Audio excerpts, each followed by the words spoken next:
¿Ya? Ok. Bueno, hermanos, vamos a iniciar con una oración. Padre, en esta hora te damos gracias porque estamos aquí reunidos, porque estamos a salvo, porque estamos con bien, porque estamos bajo tu protección, Señor. Y a pesar de que está lloviendo, Señor, Padre, estamos aquí resguardados, Señor. Gracias, Padre.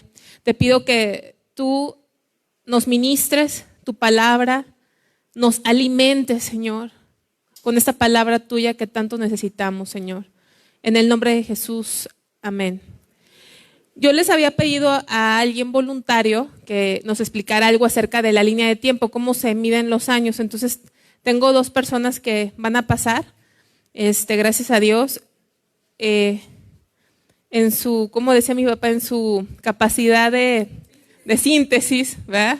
10 minutos, Xavier y la hermana Katy, 10 minutos.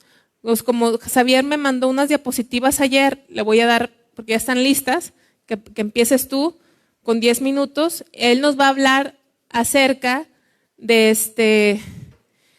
cómo entender los años que estamos viendo en la línea de tiempo, ¿sí? Entonces te dejo el lugar, Xavi.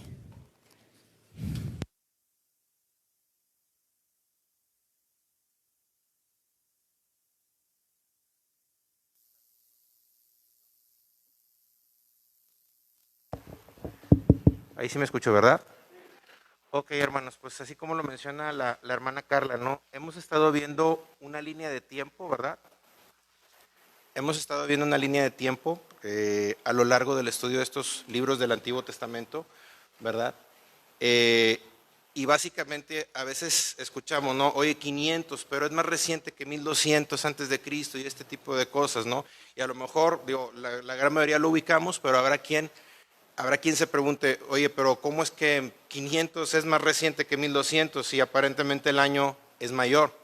Bueno, si usted mal no recuerda, en la primaria nos enseñaron algo que se llama números positivos y negativos. ¿Sí se acuerda de eso? ¿Sí? Entonces, lo que están midiendo los números positivos y negativos, ¿sí?, es la distancia que hay a un punto de referencia. ¿Cuál es ese punto de referencia en la recta numérica? Es el 0. Entonces, cuando tú dices 5 positivo, lo que estás diciendo son 5 unidades después del 0, ¿es correcto? Y cuando tú dices 4 negativo, tú lo que estás diciendo son 4 unidades atrás del 0. Lo que estás midiendo es una distancia con respecto a un punto de referencia, ¿ok? ¿Qué es lo que estamos viendo ahí? Menos 1, menos 2, menos 3, menos 4. Hay un punto de referencia. Bueno, nuestros años, de la misma manera, también tienen un punto de referencia. ¿Cuál es ese punto de referencia, hermanos? El nacimiento de nuestro Señor Jesucristo. ¿Me explico? Se comporta exactamente igual que la recta numérica, la forma en la que estamos viendo nosotros los años. Nosotros estamos en el 2022 después de Cristo, pero teniendo como referencia el nacimiento del Señor. Todos los años anteriores, ¿sí? Si podemos pasar de slide, todos los años anteriores al nacimiento del Señor se comportan como una cuenta regresiva. ¿Sí? Como cuando ve uno que va a explotar una bomba, ¿no? Ahí se ve que los números van hacia atrás, ¿no? Bueno, en ese sentido, los años hasta antes del nacimiento del Señor se manejan como una cuenta regresiva porque lo que están midiendo es la distancia que hay entre el nacimiento del Señor y ese evento, esa fecha. Entonces van hacia atrás y a partir del nacimiento de Cristo se vuelve una cuenta progresiva, ¿verdad? Después de Cristo, antes de Cristo. Entonces, si se fijan, ahí hay una recta, a lo mejor no se alcanza a apreciar muy bien, pero que tiene dos distancias, ¿no? Dos como que corchetitos, ¿no? Y uno de los corchetes va del 500 al 2020 y el otro va del 1500 al 2020. ¿Sí lo alcanza a ver? Los dos corchetes que dicen distancia. ¿Cuál de las dos distancias es más pequeña? ¿La del 500 o la del 1500? La del 500, ¿no? Lo que está indicando eso, hermanos, es que el 500, como está midiendo la distancia que hay 500 antes de Cristo hasta el nacimiento del Señor, es menos tiempo que 1500, quiere decir que es más reciente. Entonces, cuando nosotros estudiamos la línea del tiempo, por eso los años vienen de manera regresiva en el Antiguo Testamento, que es lo que hemos estado estudiando, y a partir del nacimiento del Señor, los años se vuelven progresivos, ¿sí?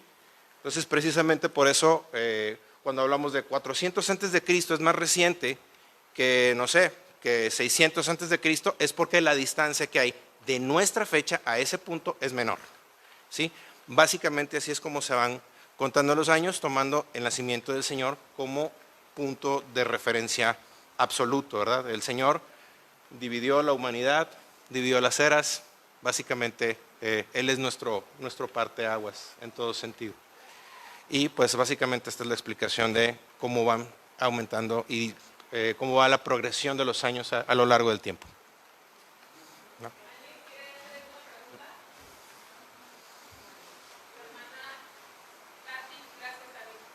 Bueno.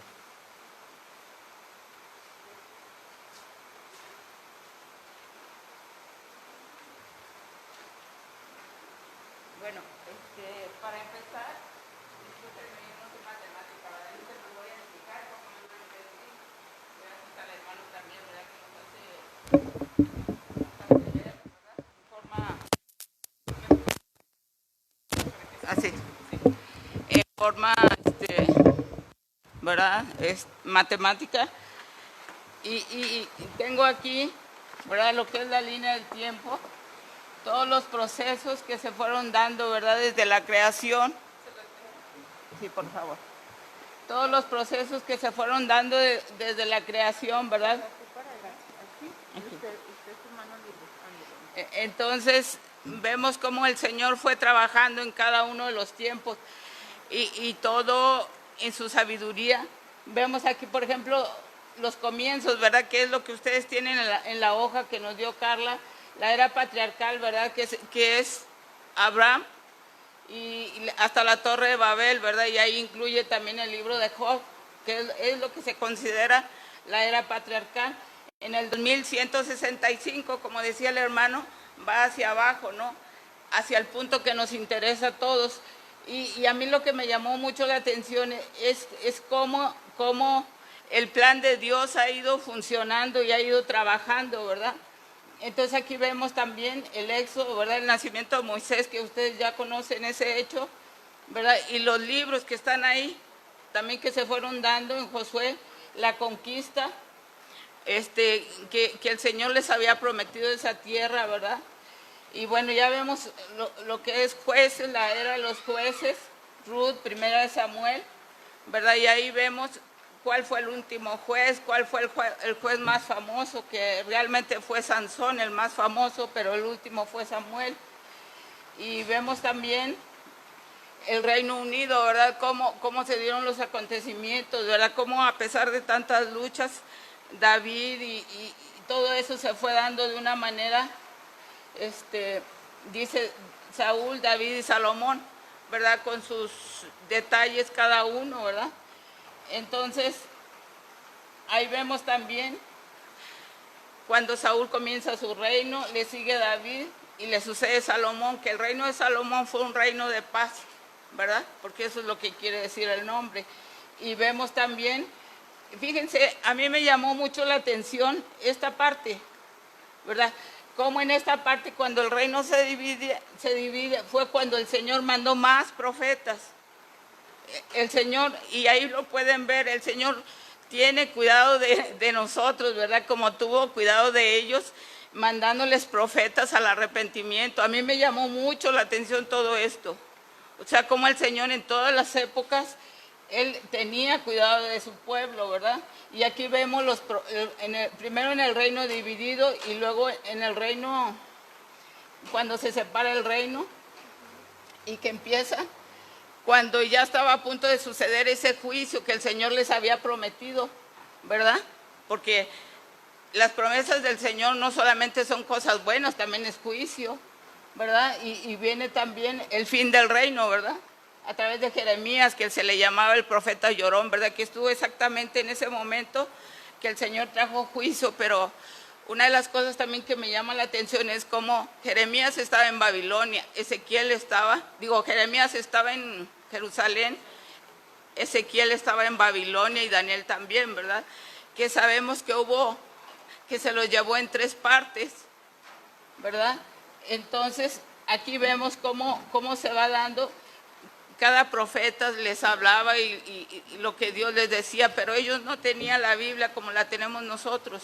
Ellos solamente hablaban en ese momento lo que Dios les decía, ¿verdad? Y aquí vemos el periodo de la cautividad y el cuidado del Señor, ¿verdad? A pesar de que había venido el juicio, el Señor no los desamparó, tuvo cuidado de ellos. Y bueno, vemos aquí el retorno también, que fue en 3 etapas, como fue también la cautividad.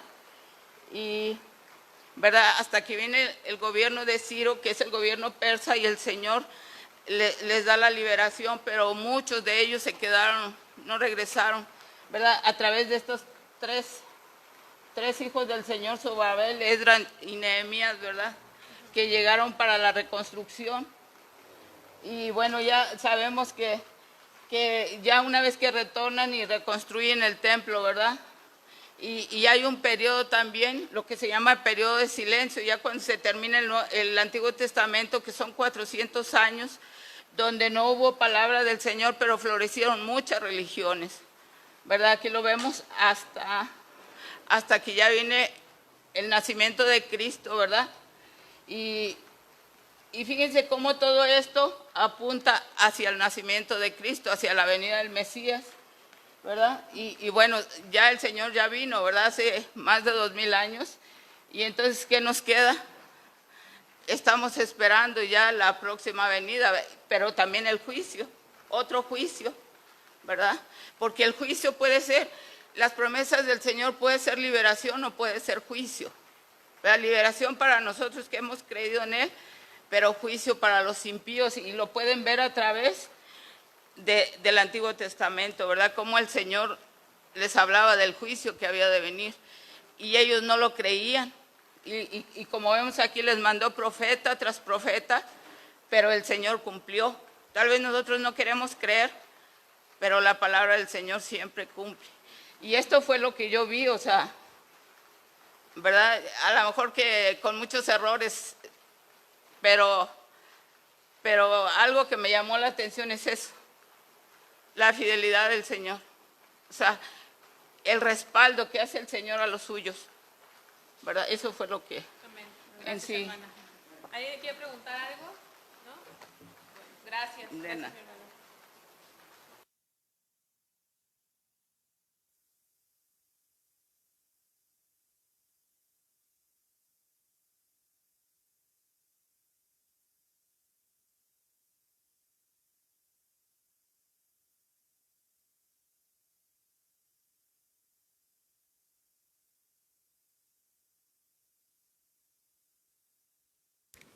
A ver, este profeta,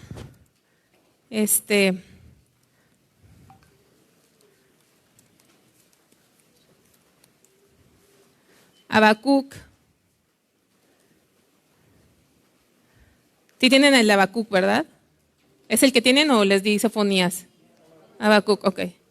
Bueno, entonces, todos los profetas son hermosos y a veces pasa que los estudiamos y luego decimos, ¿y de qué se trató, verdad? Después de que pase tiempo. Entonces siempre hay que estar leyendo la palabra y leyendo la palabra y leyendo la palabra.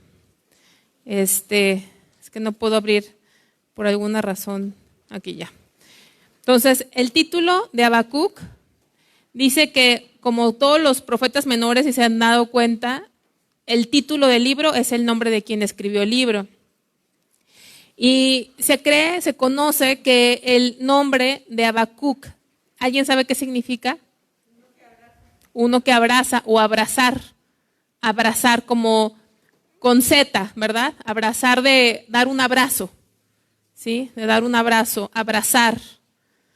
Entonces, este libro toma su nombre de su autor y probablemente significa abrazar.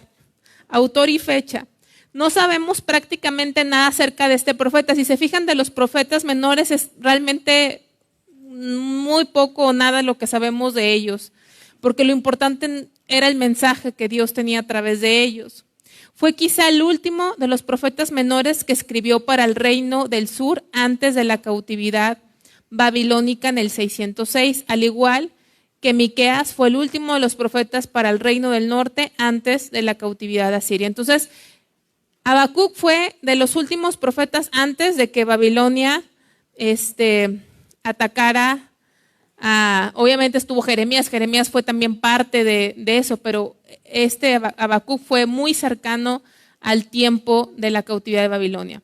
¿Cuál es el contexto histórico? Dice, Habacuc profetizó en los días finales del imperio asirio y el principio del dominio babilónico bajo Nabopolázar y su hijo Nabucodonosor. ¿Sí se acuerdan y ven cómo en la Biblia nos va hablando de ciertas potencias mundiales que se levantan y luego caen? Antes que Babilonia, la potencia que precedió a Babilonia fue Asiria. Y Habacuc, cuando dio su profecía, fue cuando el imperio asirio iba de salida y se empezaba a crecer el imperio de Babilonia, ¿sí? Por eso todavía se menciona a Nabopolázar, que fue el padre de Nabucodonosor. Eso es, digamos, el contexto histórico de las potencias mundiales que dominaban en ese tiempo. Por otro lado, el avivamiento dirigido por el rey Josías no duró mucho, ya que a su muerte la nación regresó a los malos caminos. No lo vamos a buscar, lo podemos leer en Jeremías 22, del 13 al 19, causando que Habacuc cuestionara el silencio de Dios y la aparente falta de acciones para castigar y así purificar a su pueblo de pacto. Hubo pocos reyes que fueron piadosos, pero hubo reyes muy excepcionales y uno de ellos fue precisamente Josías, que dice la Biblia que este rey muy peculiarmente comenzó a reinar ¿a qué edad?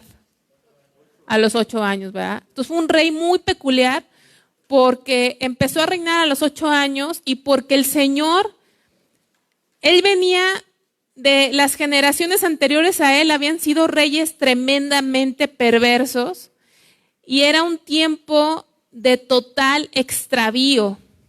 Tan es así que si ustedes leen el contexto histórico, o sea, lo que es Reyes, ahí viene más abajo y en el otro, creo que es el capítulo 24, pero lo vamos a ver en el otro profeta. Si alguien se acuerda de las reformas de Josías, son tan impactantes.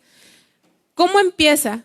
Dios despierta su espíritu y al parecer el templo de Salomón, ese templo majestuoso que levantó Salomón, estaba contaminado, estaba olvidado, ¿sí? El pueblo de Dios había olvidado de su Dios, había pervertido tanto que estaba hasta sin mantenimiento el templo y Josías mandó ir a reparar las puertas y el templo y cuando va la gente a reparar y todo, dicen que hay, o se lee en la Biblia que hubo un hallazgo del libro de la ley, o sea, como que el libro de la ley ya había quedado en el olvido, Josías ni sabía que existía. Imagínense, de generación en generación, pura perversión, pura mezcla, pura mundanalidad, y de repente se encuentra el libro de la ley. Y dice la Biblia, y yo no sé, pero yo creo que es una de las historias más favoritas, ¿no? Muy especiales esta historia de Josías, porque dice la Biblia que cuando se lo lee en el libro de la ley, yo me imagino que era tanto lo que estaba haciendo Dios que el rey ni comía ni bebía, sino quería seguir escuchando lo que estaba ahí y su corazón dice que se enterneció, o sea, nació de nuevo, se enterneció y lloró Josías. ¿Por qué lloró Josías?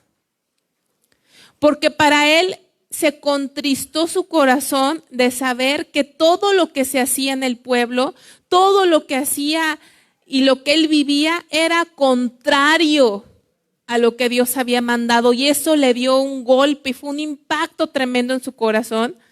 Tan es así que mandó unas reformas extremas, mandó sacar y matar a los sacerdotes falsos y sacar los ídolos, porque ya en el templo de Dios, donde estaban esos panes de la proposición, donde estaban esos muebles, ese mobiliario sagrado, también había baales y había sol y luna y había cosas de hechicería y había otros dioses, todo mezclado ahí. Y él mandó sacar todo y limpiar todo y fue un gran avivamiento el que Dios hizo a través de este Josías. Pero después de que él muere, el pueblo vuelve al pecado. Entonces, Digamos que el último avivamiento que tuvo el pueblo de Dios antes de la cautividad de Babilonia fue por medio de este rey Josías.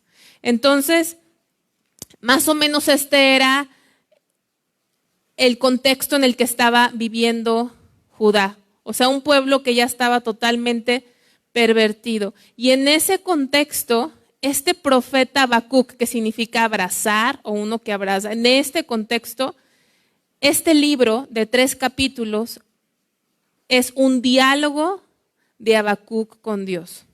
Un diálogo en el que Habacuc le hace 2 preguntas a Dios. De eso se trata el libro, ¿sí? Son 2 preguntas las que Habacuc le hace a Dios en medio de este caos. Entonces, vamos a abrir nuestra Biblia ya en Habacuc para irlo.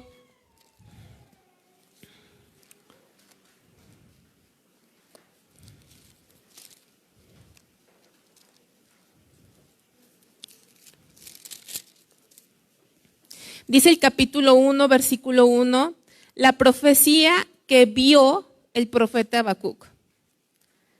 ¿Hasta cuándo, oh Jehová, clamaré y no oirás? Y daré voces a ti a causa de la violencia y no salvarás. ¿Por qué me haces ver iniquidad y haces que vea molestia?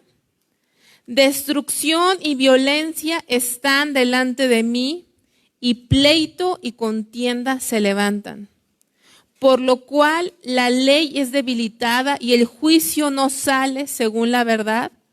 Por cuanto el impío asedia al justo, por eso sale torcida la ley de justicia. Aquí está este profeta viendo, ¿sí? Viendo lo que está pasando en el pueblo y le pregunta a Dios, ¿hasta cuándo? ¿Hasta cuándo, Señor? Estoy angustiado. ¿Cuál era la angustia de Habacuc? Le daba angustia ver lo que estaba pasando en el pueblo. ¿Cómo te sientes tú? ¿Qué sentimiento te provoca? Cuando me parece que fue el fin de semana pasado, hubo un desfile totalmente en contra de Dios. ¿Qué te provoca? ¿Qué sentimiento te provoca?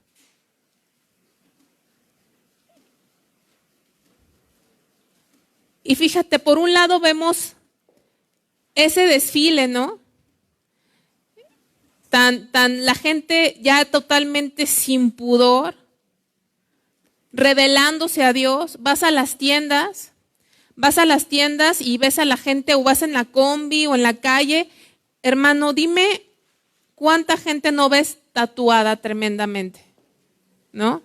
Y los tatuajes que tienen son tatuajes ¿de qué?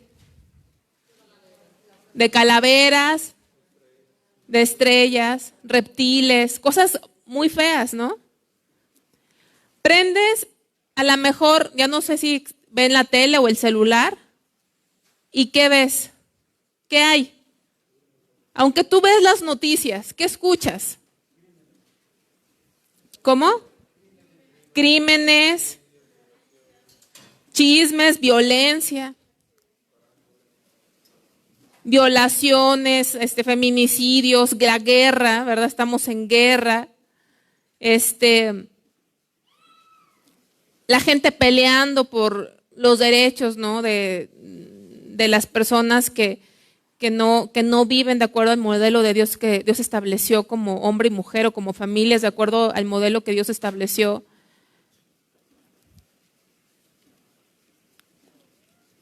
Vienes a la congregación y a lo mejor ves que muchos están fríos y sin ver a los demás, tú mismo estás frío. Y ves a los que se dicen cristianos y estamos en una tibieza espiritual, porque hermanos, la preocupación no nada más es lo que pasa en los que no conocen a Dios, sino lo que pasa en nosotros que decimos conocer a Dios. Y aquí Habacuc, el enfoque de Habacuc estaba exclusivamente en lo que estaba pasando en Judá, porque la otra parte de la nación ya se había ido, que eran las otras 10 tribus. Y tan así se sentía tan agobiado, decía, Señor, ¿hasta cuándo, Señor? Fíjense cómo empieza la pregunta. ¿Hasta cuándo? ¿Hasta cuándo voy a clamar, Señor, y no irás? Habacuc, no sabemos mucho de Habacuc, pero lo que sabemos o lo que entendemos a través de esta pregunta es que era un hombre que estaba abrumado por la condición espiritual de su pueblo. Estaba tan abrumado que él oraba, él clamaba, él decía, Señor, trae tu justicia a tu pueblo. Mira cómo estamos, somos pecadores, ofendemos, robamos, mentimos, ¿sí? Vivimos en los vicios, en la idolatría. Señor, mira este pueblo, nadie te busca, Señor, nadie te ama, ya nadie te respeta, cada quien vive conforme a lo que el mundo le dice, Señor. Tenía una angustia tremenda y por eso en el versículo 2 dice, ¿hasta cuándo? ¿Hasta cuándo, Jehová, clamaré y no irás? ¿Quién sabe cuánto tiempo, meses, años, él estaba abrumado y le clamaba al Señor, Señor, trae tu justicia? Yo no sé si tú clamas, pero yo creo que las cosas se van a poner tan peor que el verdadero Hijo de Dios, si no estamos clamando ahorita, vamos a clamar. Vamos a clamar, va a entrar una tremenda desesperación que vamos a clamar. ¿Por qué te lo digo, hermano? Si tú lees el libro de Éxodo, hasta cuando se pusieron las cosas pesadas en Egipto, es cuando el pueblo clamó a Dios. Mientras vivían en comodidad en Egipto, no había ese clamor, pero cuando vino más fuerte la esclavitud, cuando las tareas estuvieron más pesadas, entonces clamó el pueblo a Dios. Y quizá nosotros tenemos esa necesidad de que Dios haga algo para que clamemos, y así estaba este hombre. Y daré voces a ti a causa de la violencia y no salvarás, porque me haces ver iniquidad y haces que vea molestia. Fíjense cómo dice, me haces ver iniquidad y haces. Dios de alguna forma le abría los ojos a Habacuc. Señor, me haces ver y haces que vea molestia. Había un trato de Dios con Habacuc que Dios le hacía ver toda la maldad y todo el pecado y le hacía a Habacuc sentir.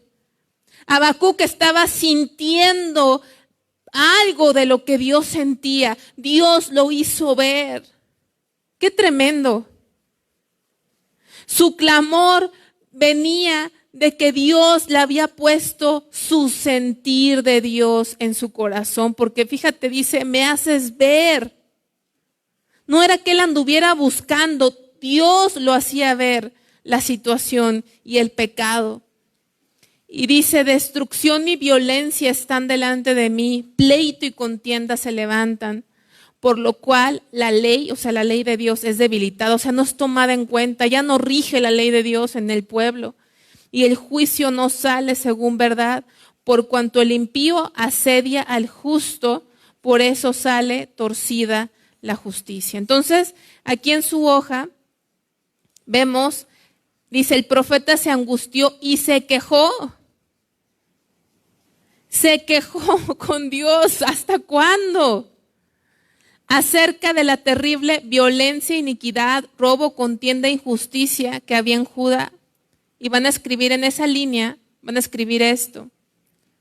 Le preguntó a Jehová, ¿hasta cuándo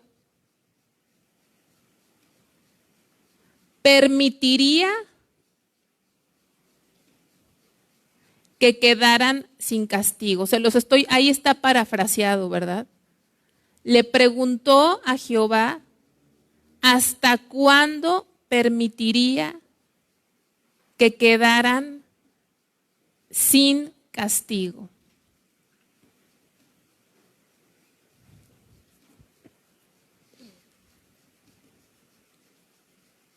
Voy a repetirla. Le preguntó a Jehová hasta cuándo permitiría que quedaran sin castigo. ¿Ya terminaron todos? Entonces, esa es la primer pregunta que le hace a Habacuc. Entra en un diálogo, le presenta su queja. Señor, ¿hasta cuándo?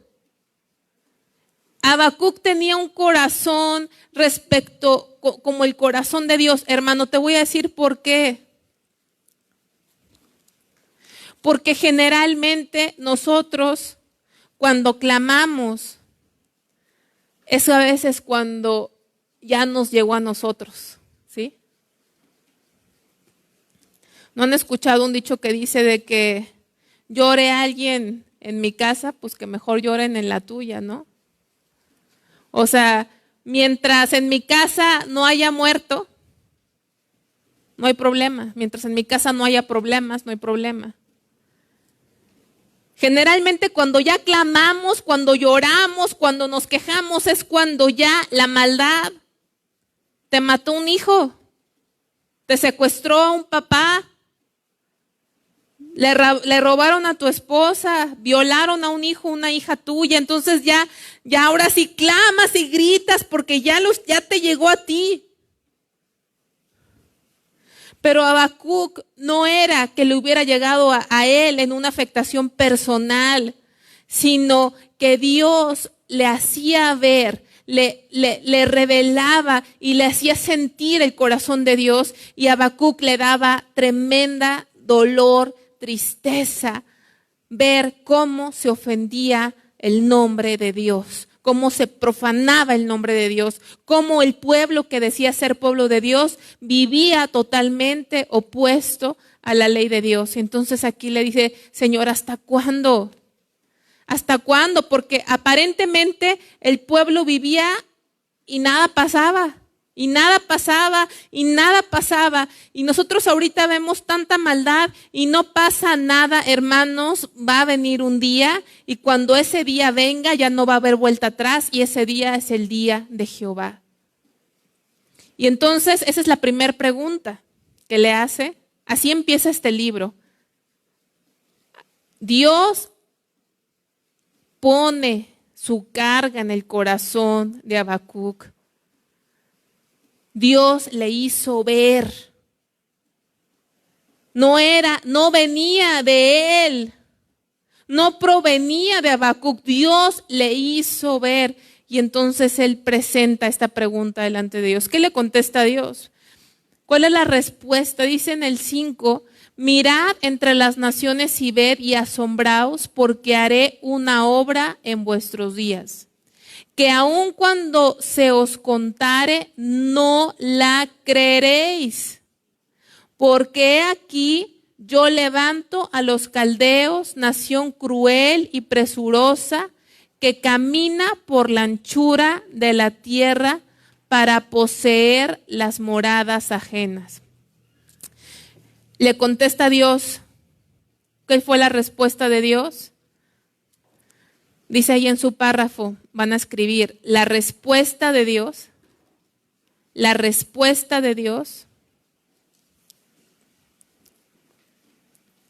llega en los versículos del 5 al 11.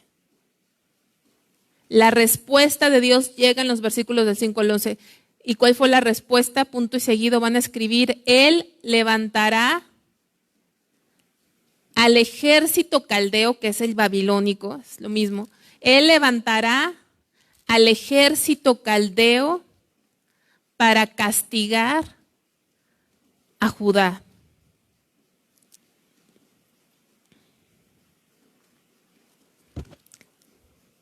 Voy a repetir ese párrafo. La respuesta de Dios llega en los versículos 5 al 11. Él, o sea Dios, levantará al ejército caldeo para castigar a Judá. Acuérdense que en ese punto la potencia que dominaba el mundo seguía siendo Asiria. Pero Dios le está diciendo, voy a levantar a Babilonia, que en ese momento no era potencia. Voy a levantar a Babilonia y voy a castigar a Judá. Esa fue la respuesta. Cuando Habacuc dijo, Señor, ¿hasta cuándo vas a permitir que se profane tu nombre? Dios le responde a Habacuc y le dice, voy a levantar a los caldeos. Mira entre las naciones y asómbrate, porque una obra haré en vuestros días. Y esa obra va a ser tan grande, y me llama la atención que dice que aun cuando se os contare, no la creeréis. Le hablas tú a la gente del día del Señor que viene y la gente ¿qué hace? Se burla de uno, ¿sí? Se burla de uno. Tantas películas que han hecho del Apocalipsis o basadas en el Apocalipsis, obviamente desviadas porque son películas de Hollywood.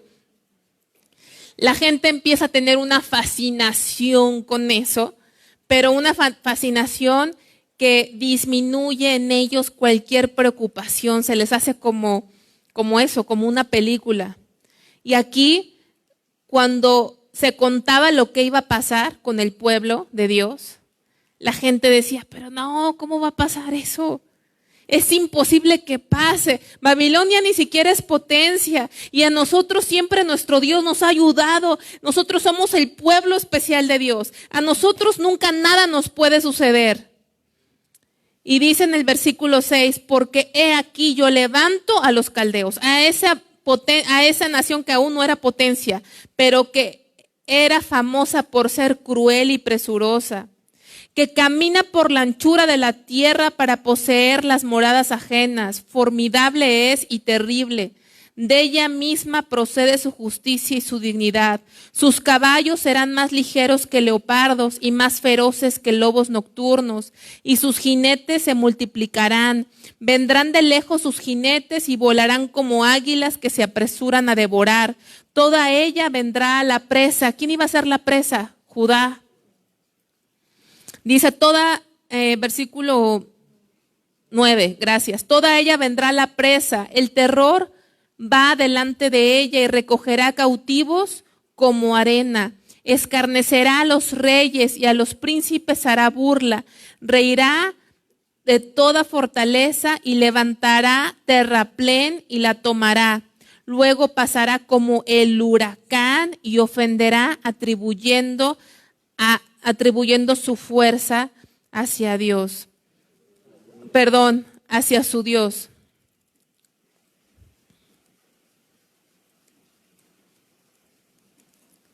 Entonces ahí en su hojita dice, el enemigo presuroso y cruel, o sea, Babilonia, avaricioso, violento, terrible y soberbio. Los babilonios fueron famosos por su caballería, veloz conquista, y eran más feroces que lobos nocturnos, eran implacables, eran totalmente terribles, violentos, terroríficos, ¿sí? Escarnecerán a los reyes, le sacaron los ojos a un rey de Judá, ¿sí? Dice, se reirá de toda fortaleza. ¿Y qué va a pasar? Dice, luego pasará como el huracán. ¿Cómo queda un lugar después de que pasa un huracán? Queda destruido, queda devastado, ¿sí? Así fue Babilonia, ese ejército devastó, destruyó, mató, escarneció, se burló, destruyó. Y cada que ellos destruían algo, robaban algo, mataban y ganaban, ellos se ensoberbecían, atribuyendo su poderío y su fuerza a un Dios que no era el Dios verdadero, siendo que todas las cosas que pasan en esta tierra de alguna forma pasan de acuerdo a los planes de Dios. Él es el que da poder para ser grande y para ser pequeño. Él es quien pone y quita reyes. Él es quien levanta y destruye ejércitos. No hay otro. Dios, todo lo que pasa en este mundo es la mano de Dios encaminando la historia hacia su plan perfecto, hacia su plan eterno. Y entonces, cuando Habacuc escuchó esto, no se alegró. Era como decir, híjole, yo te preguntaba, Señor, ¿hasta cuándo?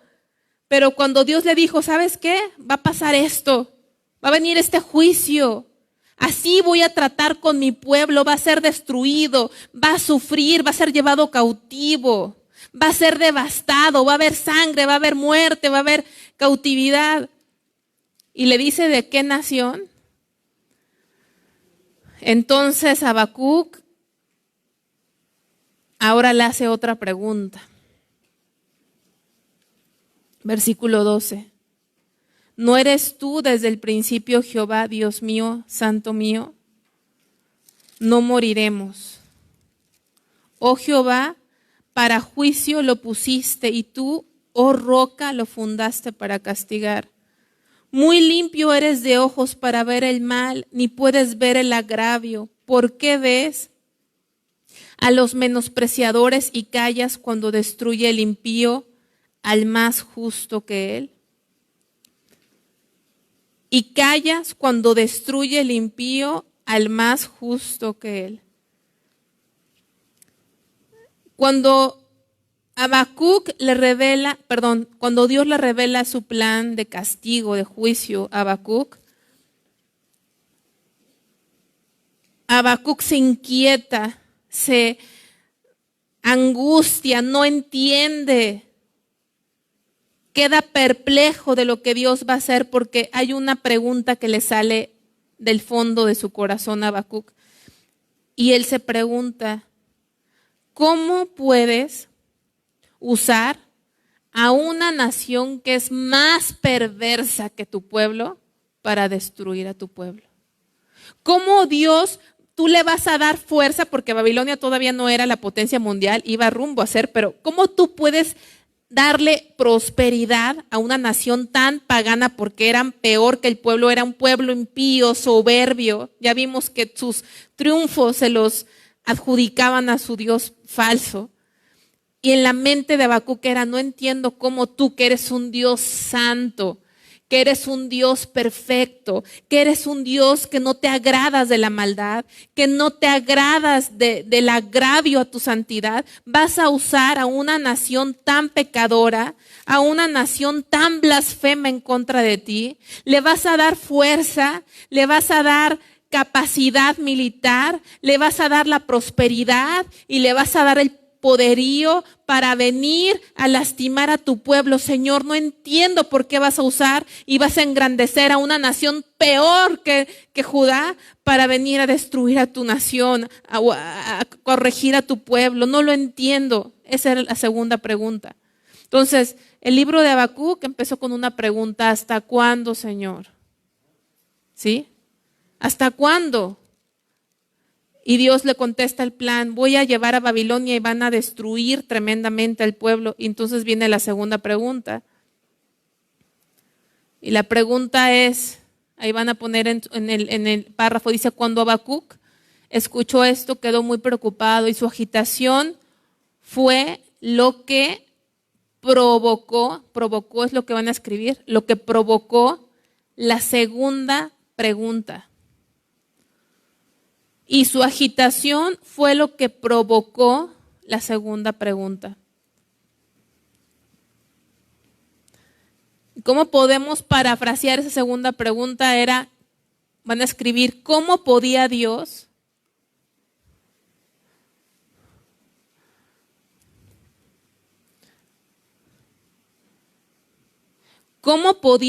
castigar a Judá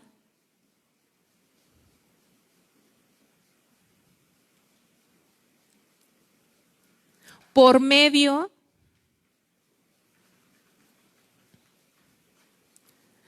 de una nación?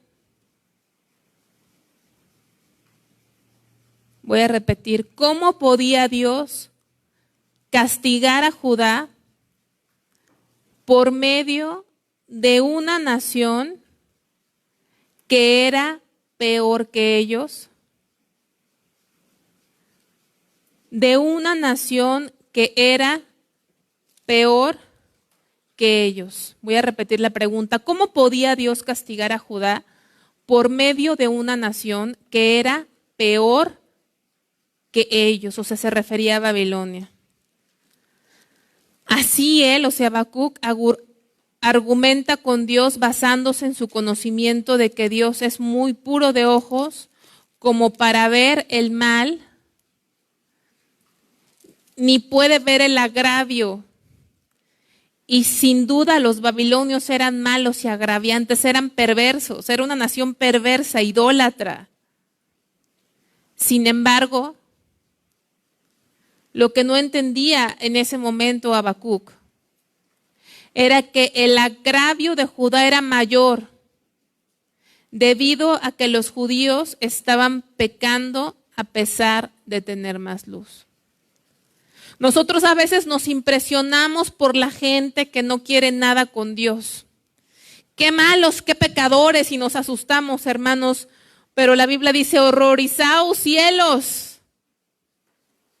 No por lo que hace la gente de afuera, sino porque tu pueblo, el mismo pueblo, hermanos, a veces somos los más indiferentes a Dios. Entonces, a pesar de que aparentemente los babilonios eran peores, no. Era peor el pueblo porque los caldeos no tenían la luz que tenía el pueblo de Dios. ¿Sí? Entonces esa era su pregunta.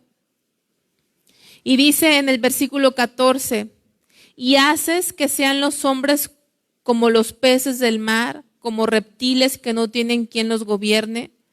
Sacará a todos con anzuelo, los recogerá con su red y los juntará en sus mallas, por lo cual se alegrará y se regocijará. Hagan de cuenta que está describiendo lo que iba a ser Babilonia. Así van a aparecer los judíos, los de Judá, como esos peces.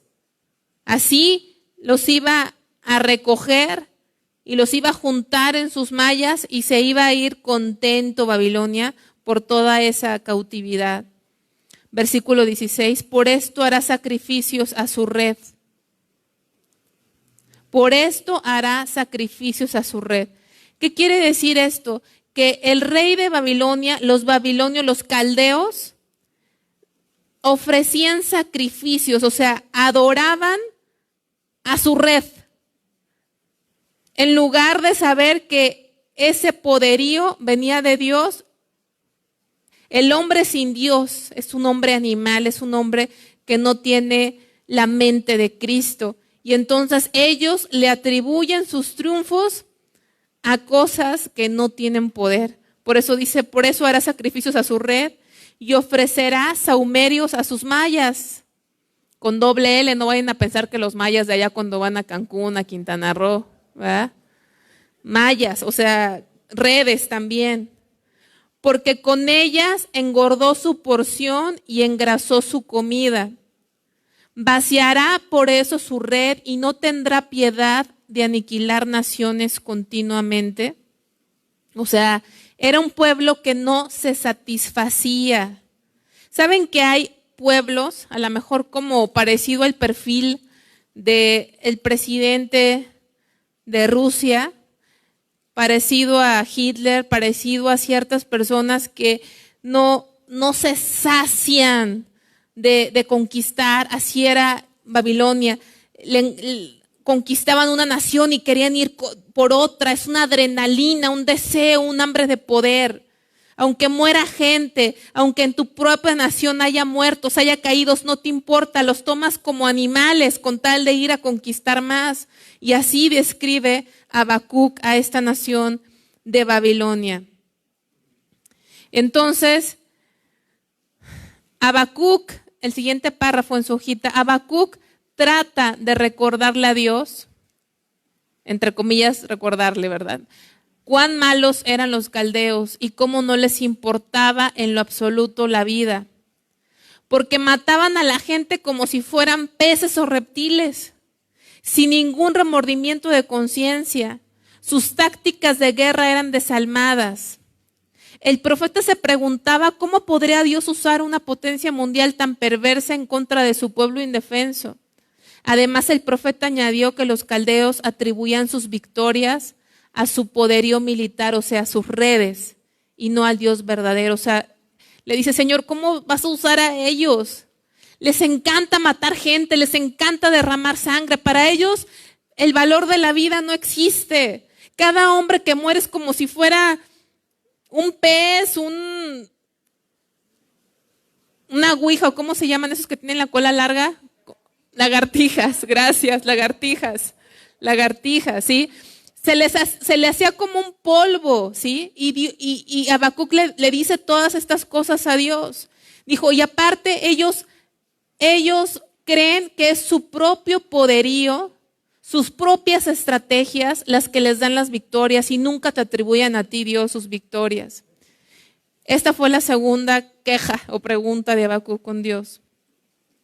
Y en el capítulo 2 Dios le responde a Habacuc. Pero fíjense, antes de responderle,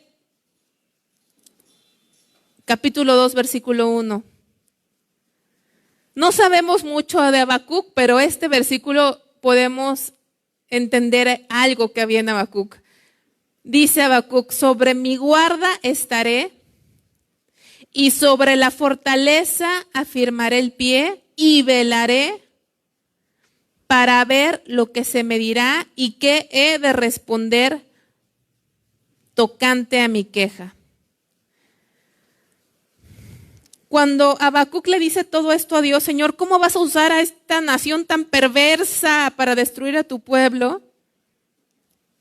¿Saben qué hizo Habacuc? Sobre mi guarda estaré, velaré. Cuando los guardas de la ciudad se subían hasta arriba de los muros, ahí se quedaban vigilantes, no se dormían. ¿Para qué se quedaban hasta arriba de sus torres? Se quedaban esperando hasta que amaneciera, ¿verdad? Se quedaban esperando hasta que terminara su turno. Se quedaban vigilantes, cuidando la ciudad. Entonces, ¿qué entendemos? Que Habacuc le pregunta a Dios: hermano, a veces tú le has preguntado algo a Dios: Señor, tengo esta situación, respóndeme. 5 minutos y te vas a dormir, a ver la televisión, ¿no? Pero Habacuc era persistente. En otras palabras, le estaba diciendo: Señor, no me voy a mover hasta que no me respondas. No voy a hacer otra cosa, me voy a quedar aquí velando como ese centinela que no se mueve, que está esperando hasta que la luz de la respuesta del nuevo día viene. Así le dijo Habacuc: Señor, aquí me quedo,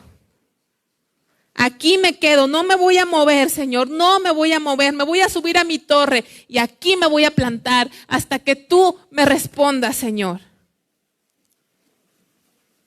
Entonces no sabemos mucho del profeta, pero era persistente: no me muevo hasta que no me digas. Imagínate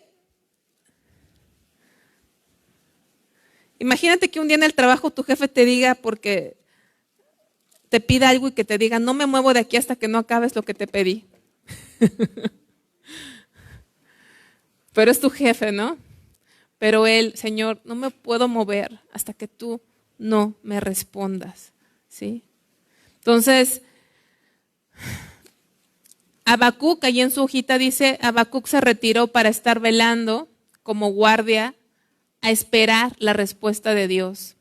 Esto nos enseña la necesidad de pasar un tiempo a solas con Dios y esperar persistentemente con el fin de obtener su perspectiva, ya que la nuestra no sirve, hermano. Hay cosas que a veces no entendemos, situaciones que estamos pasando que no entendemos, que tenemos confusión, que necesitamos la perspectiva de Dios. Qué importante es hablar con Dios y esperar. Y yo creo que todos los días es un tiempo devocional de ir con Dios y esperar. Esperar hasta que Él nos dé su perspectiva de las cosas, porque nuestra perspectiva no sirve. Que Él cambie nuestra mentalidad, que Él cambie nuestra percepción de las vivencias que tenemos y que estamos enfrentando. Eso fue lo que hizo Habacuc. Él buscó la perspectiva de Dios y Dios le respondió. Y entonces, versículo 2, porque fíjense, el versículo 1 dice: sobre mi guarda estaré y sobre la fortaleza firmaré el pie y velaré para ver lo que se me dirá y qué he de responder tocante a mi queja. Así viene, tocante a mi queja. Y Jehová me respondió. ¿A poco no es hermoso el Señor? Y Jehová me respondió y dijo: escribe la visión y declárala en tablas para que corra el que leyere en ella. Aunque la visión tardará aún por un tiempo, mas se apresura hacia el fin y no mentirá. aunque tardare, espéralo, porque sin duda vendrá, no tardará. He aquí que aquel cuya alma no es recta se enorgullece, mas el justo por su fe vivirá. Entonces, Jehová le ordena al profeta, escribe la visión, es decir, la respuesta divina a su pregunta, para que el que la leyere propagara la noticia. ¿Cuál era? La caída de Babilonia y la restauración de Judá. Pero estas profecías de los profetas menores no solamente se aplican a esos juicios que ya acontecieron en el pasado, sino que esas profecías también tienen una extensión hacia el futuro, hacia aún más futuro que el tiempo que hoy estamos viviendo. Así como para ese momento la visión era acerca de la caída de Babilonia y la restauración de Judá, porque cuando Habacuc se angustió porque dijo, ¿cómo vas a engrandecer a Babilonia para destruir a tu pueblo? También Dios le va a decir que Babilonia va a caer y que su pueblo va a ser restaurado. Le está diciendo Dios a Habacuc, mi pueblo no va a quedar para siempre caído. Por eso la palabra de Dios enseña que el Señor no dejará para siempre caído al justo. Dios restaura, pero los pecadores, los impíos, sí serán destruidos. Y para el fin de los tiempos es aplicable a la restauración del pueblo de Dios, mismo Israel, y la caída de sus enemigos, la restauración, la fuerza de la iglesia del pueblo de Dios y la caída de sus enemigos. En el capítulo 2, versículo 3, la visión se convierte en uno. Esa visión se convierte en una persona, porque todo se trata de una persona, que es Cristo, en el que ha de venir. Es decir, el Señor sin duda vendrá y no tardará. El contexto del Nuevo Testamento se refiere a la esperanza del cristiano, reunirse con Cristo en las nubes. Vamos a Hebreos 10:37 para relacionar, porque el capítulo 2, versículo 3 lo podemos relacionar con Hebreos 10:37.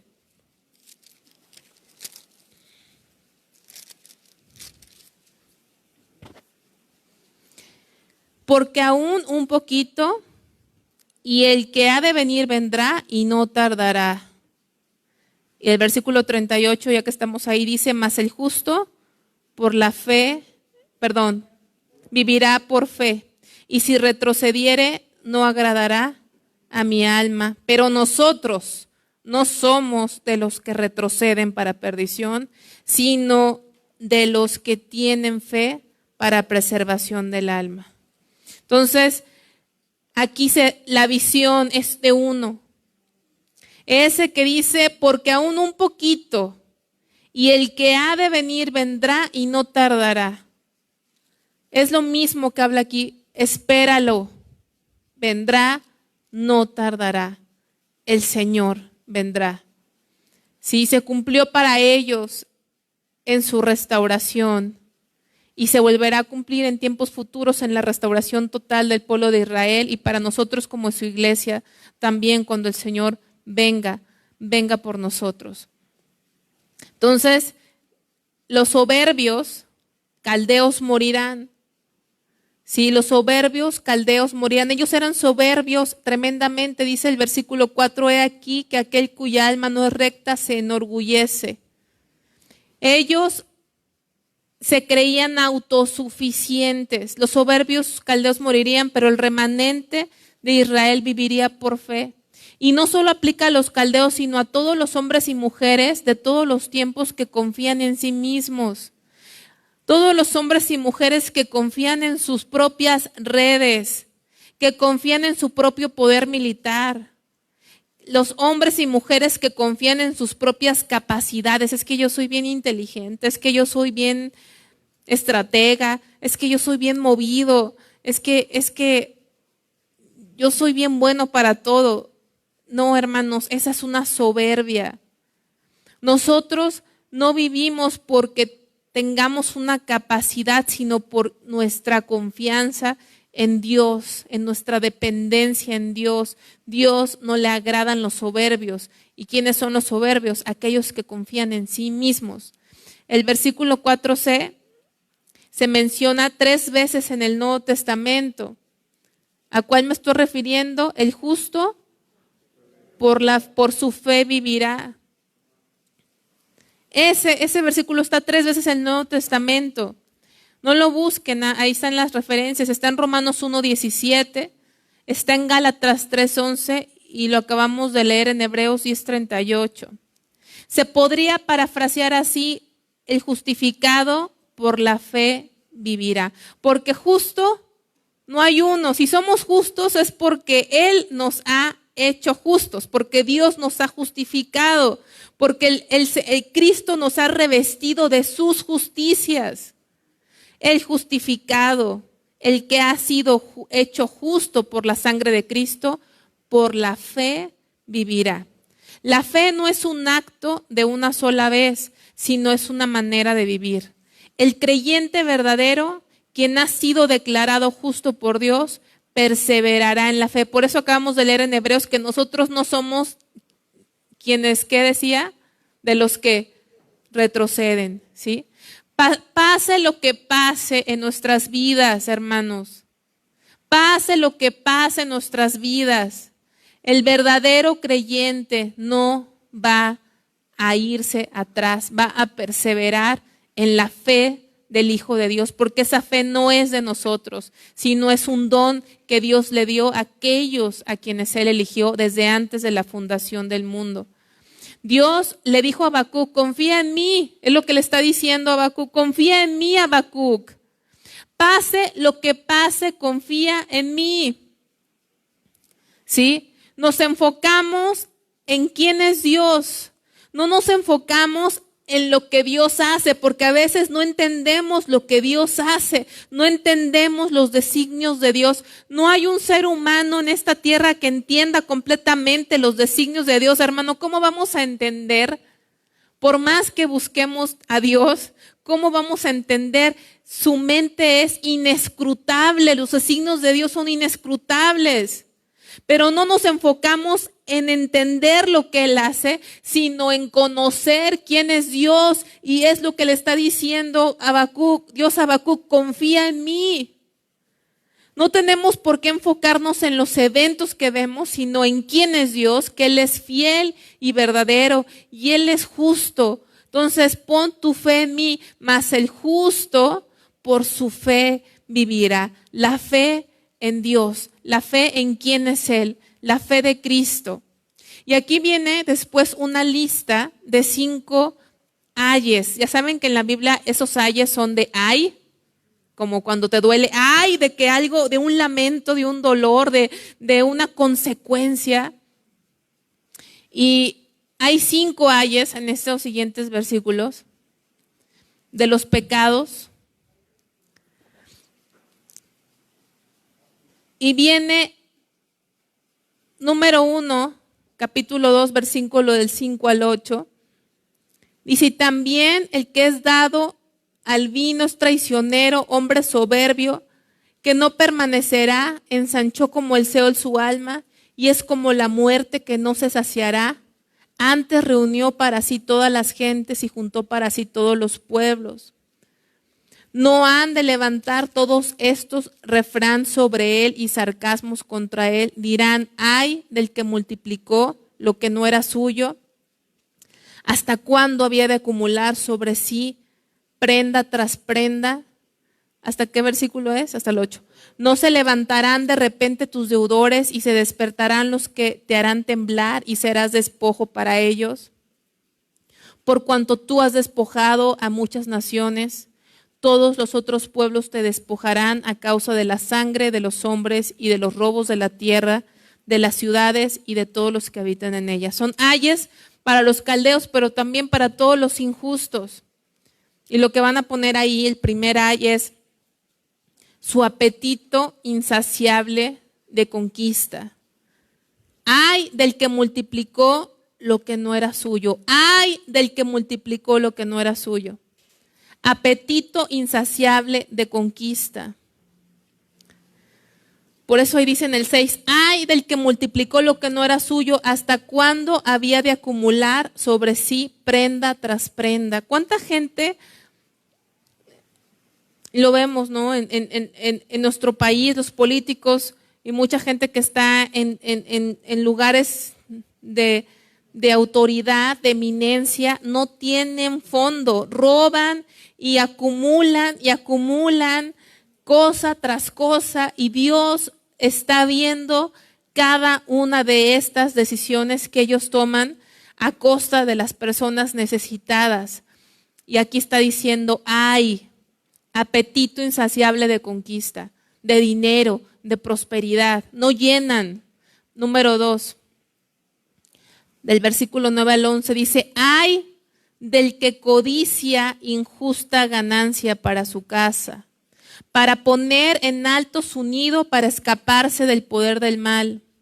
Tomaste consejo vergonzoso para tu casa, asolaste muchos pueblos y has pecado contra tu vida, porque la piedra clamará desde el muro y la tabla del enmaderado le responderá. Codicia y soberbia. Número 2, codicia y soberbia. Son las características de los injustos, de los caldeos, que no sea nuestra forma de vivir parecida a esta. Número 3, de los versículos 2 al 14. Ay del que edifica la ciudad con sangre y del que funda una ciudad con iniquidad. ¿No es esto de Jehová de los ejércitos? Los pueblos pues trabajarán para el fuego y las naciones se fatigarán en vano, porque la tierra será llena del conocimiento de la gloria de Jehová, amén, como las aguas cubren en el mar. Ay del que edifica ciudad con sangre. ¿Sí? Construían sus palacios, construían sus imperios a base de matar personas, a base de derramar sangre. Número 3, pueden poner enriquecimiento a costa de la crueldad, injusticia y derramamiento de sangre. ¿Cuánta gente hace sus imperios? ¿Cuánta gente se enriquece a costa de la mentira y aún del derramamiento de sangre? Enriquecimiento es la palabra que va ahí. Número 4, del 15 al 16, vamos a leer el 15. Ay del que da de beber a su prójimo. Ay de ti que le acercas tu hiel y le embriagas para mirar su desnudez. Ahí van a poner corrupción del prójimo. Porque no nada más dice ay del que bebe y que ve la desnudez, sino ay del que da de beber a su prójimo. ¿Cuánta gente le gusta corromper a las otras personas? Alguien que no fuma, ahí están los niños o los jovencitos enseñando a fumar al otro, enseñando a tomar, enseñando groserías, enseñando señas con los dedos, enseñando de drogas, enseñando cosas sexuales, porque aquí habla de alguna forma de la sexualidad. Dice, y le embriagas, ¿para qué? Con un fin. ¿No pasa eso hoy en día? Para mirar su desnudez. ¿No pasa que la gente sale a algún lugar o las jovencitas van a ciertos bares y les ponen cosas en sus bebidas? ¿Para qué? ¿Para violarlas? ¿Para hacerles daño? ¿Qué es lo que más hay en las películas? Si ustedes ven una película, hay sexo y bebida. Sexo y bebida. Y es lo que está aquí. Corrupción al prójimo. Número 5, versículo 18 al 19. ¿De qué sirve la escultura que esculpió el que la hizo? La estatua de fundición que enseña mentira, para que haciendo imágenes mudas confíe el hacedor en su obra. Ay del que dice al palo, despiértate, y a la piedra muda, levántate. ¿Podrá él enseñar? He aquí está cubierto de oro y plata, y no hay espíritu dentro de él. Idolatría. Idolatría. Todo aquello en lo que no hay espíritu. Todo aquello en lo que no está el Espíritu de Dios y que nosotros confiamos, ¿sí?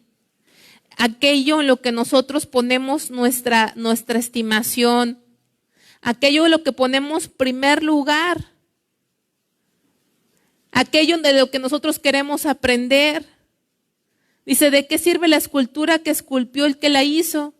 La estatua de fundición que enseña mentira para que haciendo imágenes mudas confíe el hacedor en su obra. Entonces, la idolatría. En el capítulo 2, versículo 14, podemos ver que un día la injusticia y la violencia desaparecerán porque el único Dios verdadero será reconocido por todos. Las naciones del mundo trabajan para su propia gloria. Nosotros lo hacemos todo para la gloria de Dios. Ahí dice en ese 2:14, porque la tierra será llena del conocimiento de la gloria de Jehová, como las aguas cubren la mar.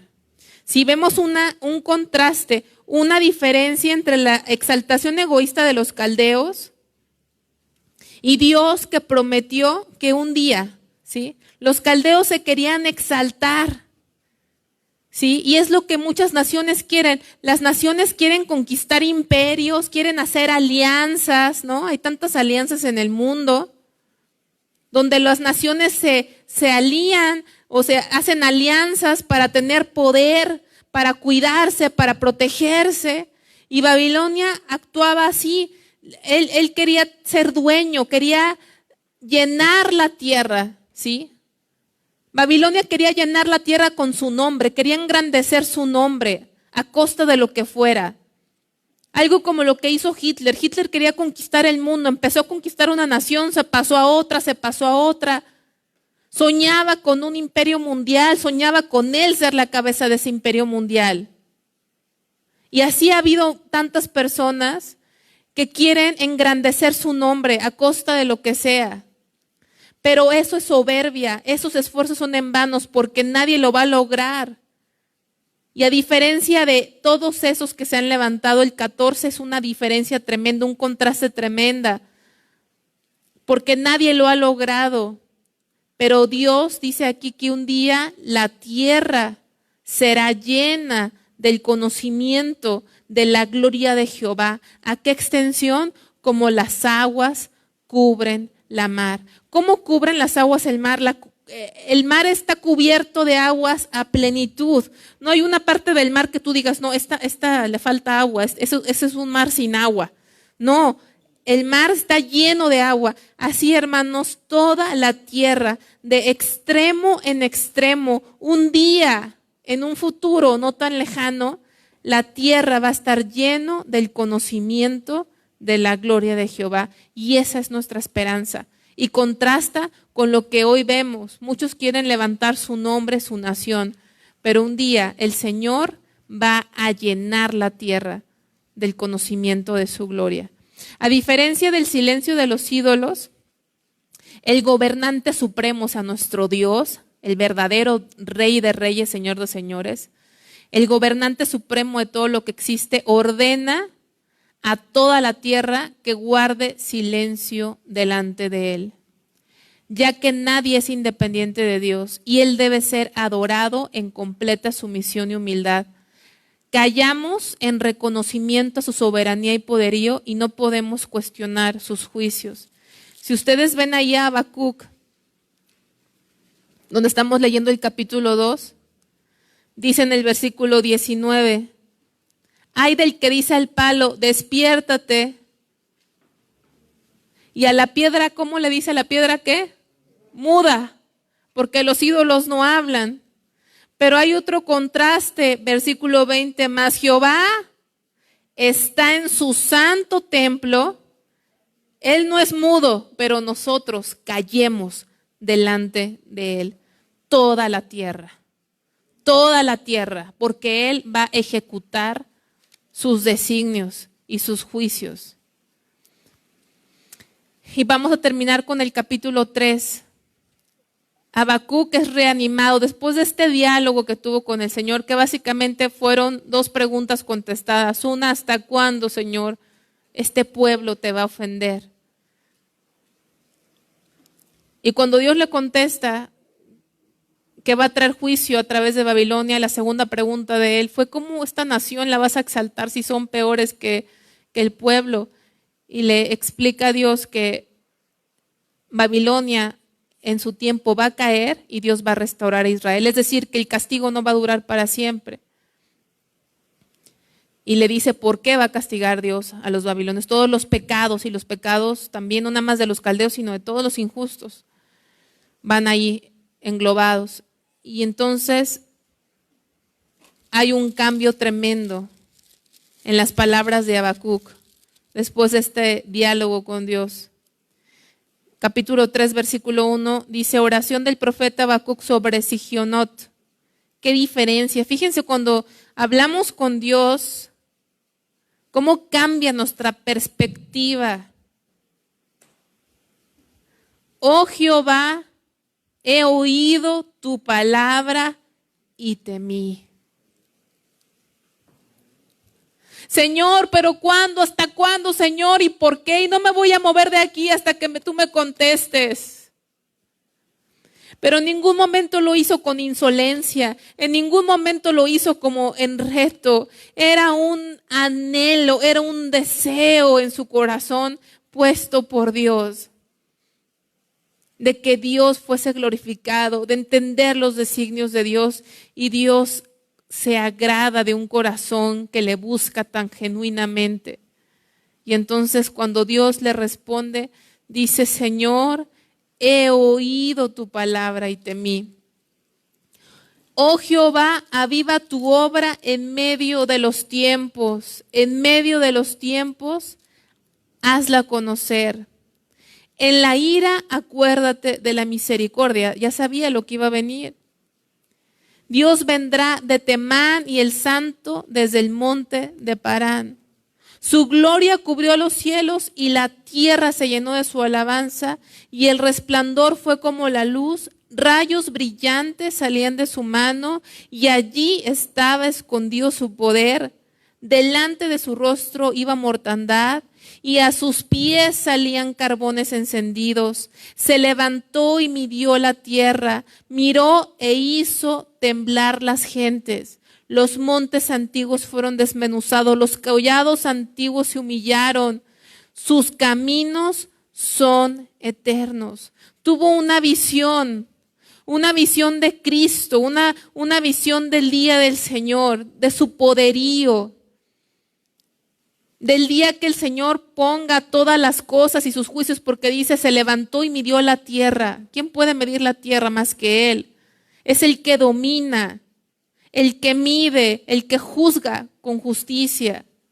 Miró e hizo temblar las gentes. Y es una revelación que tuvo. Ahí en su hoja dice, para que vayan llenando las rayitas: en una maravillosa visión, Habacuc presenta a Dios marchando contra sus enemigos, aplastándoles con su poder y triunfando gloriosamente. Hace alusiones de los castigos pasados que Dios infligió sobre los enemigos de Israel. El juicio de Egipto en el Éxodo. El juicio de Egipto en el Éxodo.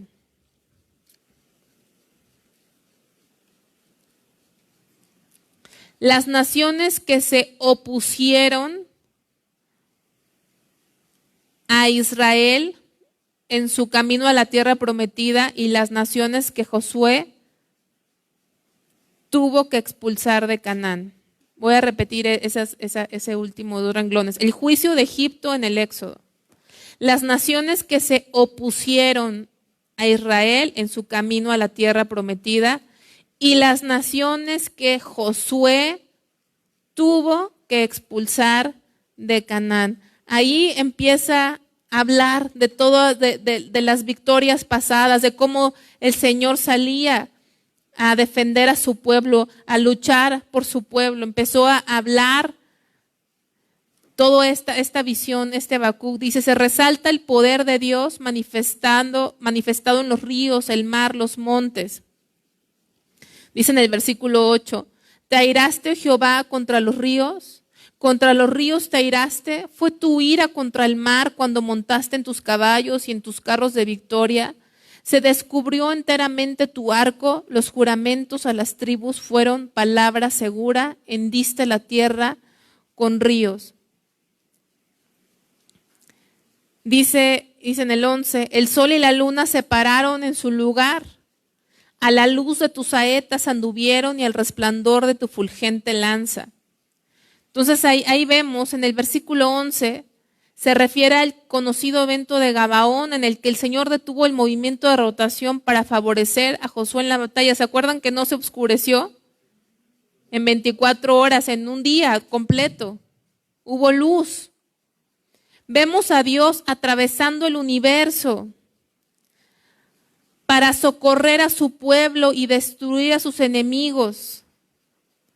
Fíjense el versículo 12, léanlo conmigo, el versículo 12 al 15 dice, con ira hollaste la tierra, con furor trillaste las naciones. Y miren el versículo 13, qué tremendo el versículo 13, saliste para socorrer a tu pueblo, para socorrer a tu ungido. Traspasaste la cabeza de la casa del impío, descubriendo el cimiento hasta la roca. Hermano, imaginas a Dios, qué visión tuvo Habacuc.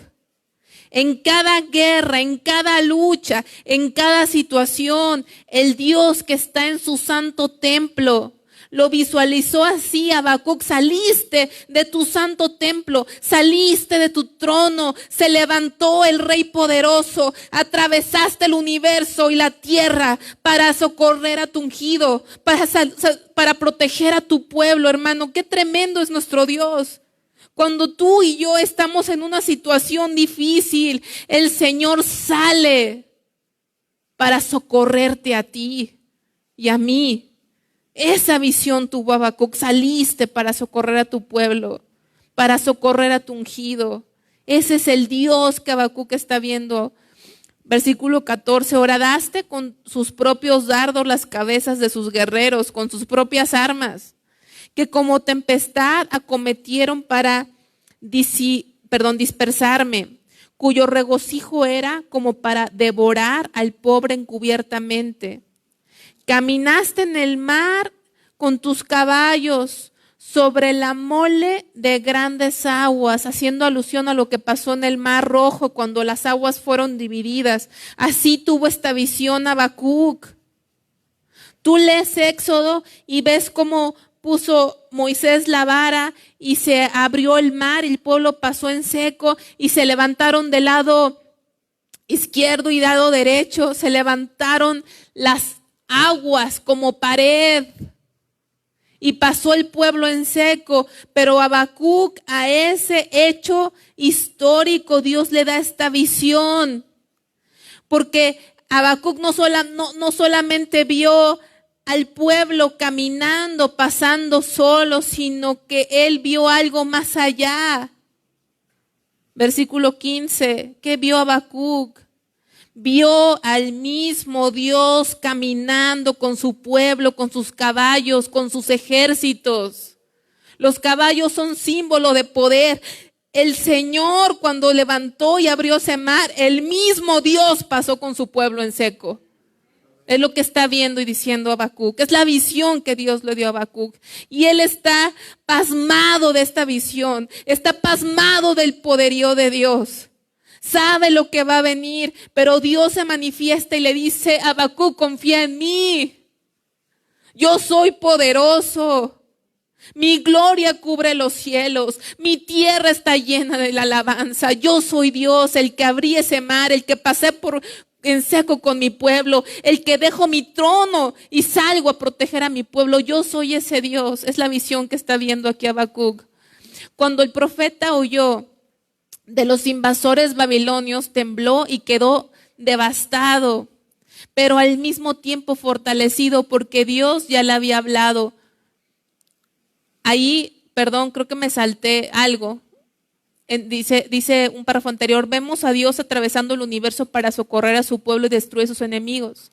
El versículo 15 se refiere al cruce del Mar Rojo, donde Dios abrió el mar mientras su pueblo caminaba en seco. Habacuc veía a Dios caminando en el mar con sus caballos. Cuando el profeta oyó de los invasores babilonios, tembló y quedó devastado, pero al mismo tiempo fortalecido porque Dios ya le había hablado. Por lo tanto, estaría quieto en el día de la angustia, porque sabía que los juicios del Señor son justos. Porque aquí dice, miren, versículo 16, oí y se conmovieron mis entrañas. A la voz temblaron mis labios. Pudrición entró en mis huesos. Hermano, cuando has recibido una noticia tremenda, inesperada, sientes, hasta hay una palabra que se dice, que la somatizas. ¿Sabes qué es somatizar? Lo sientes, les ha pasado cuando escuchan algo, no nada más se te queda en la mente, sino hay gente que dice, se me revolvió el estómago, hay gente que dice, se me fue la sangre hasta los talones porque se te baja la presión, ¿sí? Y aquí así describe esa sensación tan fuerte que sintió él. Pudrición entró a mis huesos, dentro de mí me estremecí. Si bien estaré quieto en el día de la angustia, cuando suba al pueblo, el que lo invadirá con sus tropas. No era fácil escuchar lo que iba a pasar. Era la invasión de Babilonia hacia el pueblo de Dios. No fue amigable, fue tremenda, fue despiadada. Y cuando escuchó esto fue lo que él sintió. Sintió que hasta sus huesos se podrían, pero él dice, voy a estar quieto en el día de la angustia, porque conozco quién es Dios y Él ha prometido restaurarnos. Y por eso Él termina diciendo estos párrafos que son tan citados y tan conocidos. Aunque la higuera no florezca, ni en las vides haya frutos, aunque falte el producto del olivo y los labrados no den mantenimiento, y las ovejas sean quitadas de la majada, y no haya vacas en los corrales, con todo yo me alegraré en Jehová y me gozaré en el Dios de mi salvación. Jehová el Señor es mi fortaleza, el cual hace mis pies como de ciervas, y en mis alturas me hace andar. Pase lo que pase, dice Habacuc, yo voy a confiar en Dios. Dios es mi fortaleza. Él sabía que algo tremendo iba a venir, pero él se iba a alegrar en el Señor de su salvación. Literalmente esa alegría de la que él habla, ese gozo del que habla, es como decir, saltaré de gozo. Brincaré dando vueltas en la delicia de Dios, porque el mayor gozo de Dios se experimenta en las peores circunstancias. Esa es la victoria del cristiano. Primera de Juan 5:4 dice que todo lo que es nacido de Dios vence el mundo. Y esta es la victoria que ha vencido al mundo, nuestra fe. El justo por la fe vivirá. Esa es nuestra victoria, lo que el Señor es y lo que Él ha prometido. Y Él se compara a esas siervas que son como venados, que en las alturas escarpadas, en las montañas con piedras, aunque tú les ves sus, ¿cómo se llaman? Sus pezuñas, a lo mejor tienen tanta fuerza y tanto agarre, que a pesar de que pueden estar en esas alturas escarpadas, las siervas caminan y no se caen. Y así el Señor, así Habacuc se sentía después de esta visión de Dios. Sentía, dice, el cual hace mis pies como de ciervas y en las alturas me hace andar. O sea, firme, a pesar de que a veces no es fácil el camino, firme como cierva, agarrado, resistiendo las penalidades de la invasión que iba a venir. Habacuc, dijimos que ¿qué significa Habacuc? Abrazar. El profeta literalmente se abrazó de Dios, se aferró a Él, independientemente de que no entendía completamente los planes de Dios. Y es lo que tenemos que hacer nosotros. Que nos podemos quedar, hay cosas que no entendemos, pero abrazarnos de Dios, ser ese Habacuc, ese abrazarnos de Dios, aferrarnos a Él. No entiendo, Señor, no entiendo tus planes, no entiendo lo que estoy pasando, Señor, pero yo me aferro a ti y me abrazo a ti, porque tú eres fiel y verdadero y tú eres justo, Señor. Y aunque nada en mi vida vaya como yo quisiera que vaya, Señor, aún me gozaré. ¿Por qué? Porque estoy abrazada a ti, porque estoy abrazado a ti. Y ese es mi gozo. Y ese es el libro de Habacuc. Que Dios les haya hablado y podemos abrazarnos de Dios, aferrarnos a Dios y poder ir a Dios y decir, Señor, háblame, dame tu perspectiva, y saber que el Señor contesta a quien que lo busca de corazón genuino. Vamos a hacer un descanso de unos 10 minutos y vamos a continuar con el libro de Sofonías.